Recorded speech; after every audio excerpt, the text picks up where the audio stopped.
Well, I think one of the lessons I learned, particularly during the CEP1, the CEP15 and ultimately MP1, was this thing about creating oases of sanity.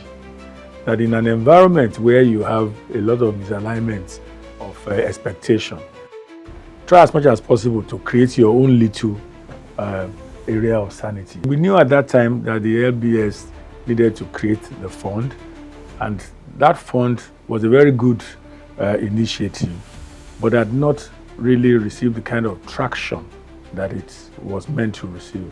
And we as a set then thought that maybe this would be an opportunity for us. So we made up our mind that we will raise the bar, do enough to encourage other sets that will be following us to do so. In terms of my own experience, it was also a lesson in leadership.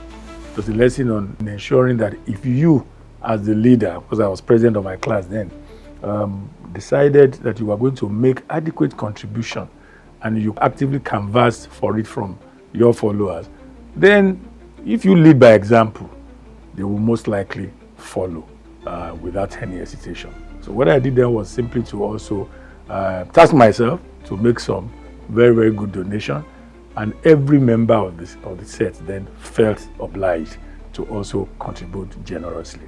Society contributes to your own progress, whether you look at it from the angle of the public, or the angle of your church, the angle of your old schools, and the angle of your family. So as a child or as a young adult, society has contributed meaningfully to making you to become whatever you are.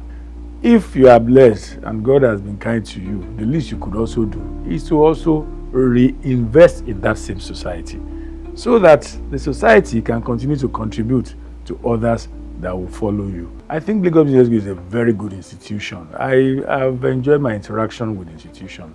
I like the ethics, I like the morals, I also like the philosophies behind the institution. I see a lot of the people who have gone through that school, and I can see the impact that the school has had on them. So my hope is that all of us will be able to help the Lagos Business School in whatever way, and no amount is too small to achieve that objective. So those who have passed through Lagos Business School, have had anything to do with it, must also help it in order to achieve those aspirations through their donations and whatever gestures they have to support the school.